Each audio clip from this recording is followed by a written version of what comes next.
Friends, ভোজ কই জাহারে চ্যানেলে সবাইকে স্বাগত।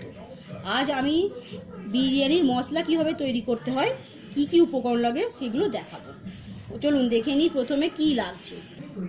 প্রথমে নিয়েছি ছোটো এলাচ, নিয়েছি 10 থেকে 15টা, নিয়েছি একটি বড় এলাচ, আর নিয়েছি হাফ চামচ মতো গোলমরিচ গুঁড়ো, আর নিয়েছি সাদা গোলমরিচ বা সামরিচ যেটা, সেটা 1 টেবিল চামচ, আর এখানে নিয়েছি সাজিরা 1 চামচ, আর জয়িত্রী নিয়েছি দুটো ফুল ভাঙা আছে, আর জয়ফল নিয়েছি একটা গোটা, কাবাব চিনি নিয়েছি 1 চামচ মতো, আর লবঙ্গ নিয়েছি 8টা কি 10টা, আর 2টো দারচিনির এরকম স্টিক নিয়েছি।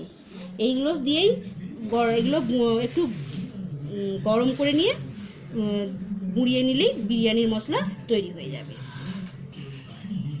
চলুন এগুলো নিয়ে আমি সবগুলো একটু কড়াতে গরম করে নিই।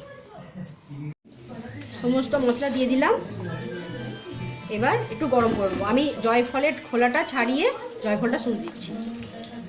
হাতে করে নাড়া যাবে ততক্ষণ অবধি গরম করবেন, খুব বেশি গরম করতে হবে না।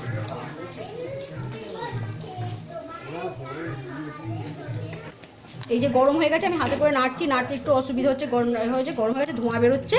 এবার আমি এটা বন্ধ করে দেবো, খুব বেশি গরম করবো না। দিয়ে হয়ে গেছে, এবার গুঁড়িয়ে নেব। মশলাটা গুঁড়িয়ে নিয়ে এরকম হয়েছে, হয়ে গেল বিরিয়ানির মশলা রেডি। আপনাদের যদি বিরিয়ানি মশলাটা পছন্দ হয় লাইক করবেন, আমার চ্যানেলটি সাবস্ক্রাইব করবেন এবং কমেন্ট বক্সে লিখে জানাবেন কীরকম হলো। বাই।